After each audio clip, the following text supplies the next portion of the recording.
I don't know about you, but when I was doing the research for this recipe, every single recipe, the portion size is 8 buns, and then they all come in cups and tablespoons. I'm like, how do you cook with that?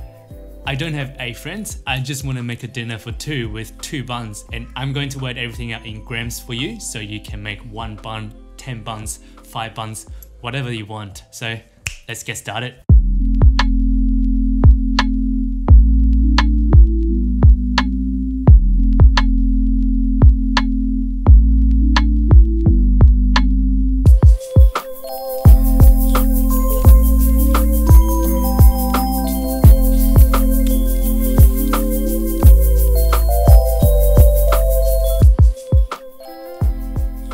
G'day guys, how's it going? Welcome back to Sam Kitchen. My name's Sam Lin. I'm just a home cook who's really passionate about sustainability and, more importantly, save money by making things at home. And hopefully I can help you guys do the same in your own kitchen as well. This week's recipe, we are talking about burgers. I personally have not met a person in my life saying that they don't like burgers. So if you happen to be one of those, please do leave a comment down in the section below. I would really love to meet you and hook you up with some therapy because you obviously need a lot of help. Anyway, jokes aside, when it comes to burger, one of the really key ingredients is the burger bun. The fluffiness, the breadiness of the buns that soaks up the meat juice, soaks up the special sauce that you apply onto your burgers. It just completes the whole thing. You cannot replace it with lettuce. That is just against the rules. It's like having burrito without tortilla. It's like having fried chicken without chicken. Like what is going on? So I'm going to show you how to make burger buns at home at a fraction of the price compared to what you can get from supermarkets. Supermarkets are usually $1 a bun. It's not end of the world, but you really can make a much cheaper version at home, and which tastes better as well. So before we jump into the recipe, if you can pause the video for just 1 second right now, hit the like button down below. I would really appreciate it. The more likes, the more engagement I get from the videos, the higher the likelihood that my video will be promoted to a wider audience, and that will really help grow my YouTube channel. So thank you very much for doing that, and let's get cooking.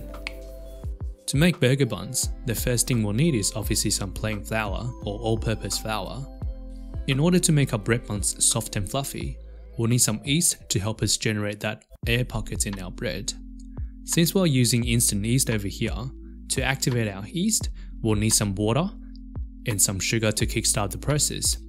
Sugar serves as a food to feed the yeast to make it happy and active. Next, we'll need some fat to make the bun luxurious, and some salt for seasoning. I'm keeping the recipe really simple here. No egg, milk or butter here, so anyone can make it at home. Put these aside and we'll get it started. First thing to do is to activate our yeast. Yeast is super important when it comes to making bread, to make it nice and airy. Without yeast, our bread is not going to rise and will come out like a brick. It takes about 10 to 15 minutes to activate our yeast, so we want to give it a start before getting onto the dough. To make our recipe scalable, we're working with a scale, pun intended, so we can up or down the ratio really easily. To make 2 buns, we're going to need 2 grams of yeast. Now we've got our yeast in, we're going to add in 70 grams of water. To speed up the process, warm water is recommended. When using warm water, the temperature should be at around 50 to 55 degrees Celsius. 70 grams of water in. Next thing to add into the liquid is sugar. Sugar acts as a form of food for the yeast to consume when being active. Here we're adding 7.5 grams of sugar into the mixture. Give it a good mixy mix and make sure yeast and sugar are both dissolved. And now we wait. I let the yeast sit for about 20 minutes until the mixture becomes foamy on top. That is a sign that our yeast is awake and ready for more food. So coming back, we've got our yeast all activated. It's ready to be mixed into some flour to form our dough. Once mixed in, it will start eating away the protein in flour and release carbon dioxide to form the air pockets and make our buns nice and soft.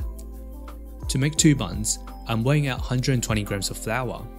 Once flour is in, we're adding 1 gram of salt to season our dough. Now the dry ingredients are all in, we're mixing our yeast mixture as well as some fat. Here, I'm just using some neutral tasting oil, adding all of our yeasty water,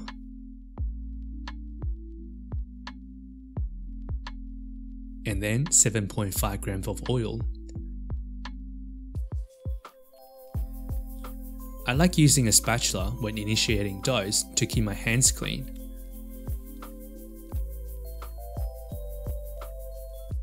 I'd usually get my hands in when the dough is roughly combined and look no more like a mess. Add in some additional flour if the dough is too wet and just sticks to your fingers. Try not to go nuts with your flour as you want to keep the hydration up to have a soft and moist bun. Transfer the dough onto the bench and then knead until smooth.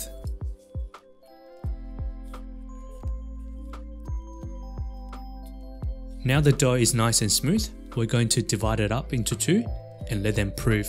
Proofing time is crucial as it's the time for the yeast to do its thing and then fart into your dough. I'm not joking, it's literally how it works. Yeast will eat up the carb and protein in our dough and then farts carbon dioxide back into it. I've got the scale handy here, so just going to divide it up into 2 equal portions. To shape our dough into buns, you can use a bench scraper and then be turning the dough to create some surface tension until it becomes a nice and smooth little ball. If you don't have a bench scraper, use your fingers here and then do circular motion with your hand. Let the dough run in between your fingers until nice and smooth. Now the doughs are formed, we're going to let them proof on the baking paper. I've mentioned it in the past. I highly recommend you picking one of these up on eBay for like $3. It's the price of a roll of baking paper, but you can use it over and over and over and over and over again. I use it to bake all of my sourdough and it's perfect. It's just a little things that you can do to reduce waste in your own kitchen. Keep up our doughs and space them out on the baking paper. The doughs are going to relax and spread, so make sure you give them enough room to grow. Press them down a little so you get more surface area once they're baked. Next, we'll cover them with a lid or container just so they don't dry out. While the buns are proofing, preheat your oven to 220 degrees Celsius. I had the dough resting for about 40 minutes. The time can vary based on the temperature of the day, but once they are double in size, they're good to go. After about 40 minutes, my doughs are looking really good in size. Before popping them in the oven, I apply some oil on top of the bun. Some recipe call for egg wash or milk to make it nice and shiny, but I just CBF. This step is totally optional. You can sprinkle on some sesame seeds if that is your thing too. Once the oven is up to the temperature, we can pop the buns in. The oven is on fan forced and I had them baking on the middle shelf for about 10 to 15 minutes. They are good to go when the exterior is golden brown. I pull them out of the oven and cool down on the baking rack. Make sure you don't put them straight onto a plate or a board, otherwise the bottom of the buns will get soggy. To make the patty, I chopped off some rump and ground it up. Homemade ground meat is on a totally different level compared to store-bought ones.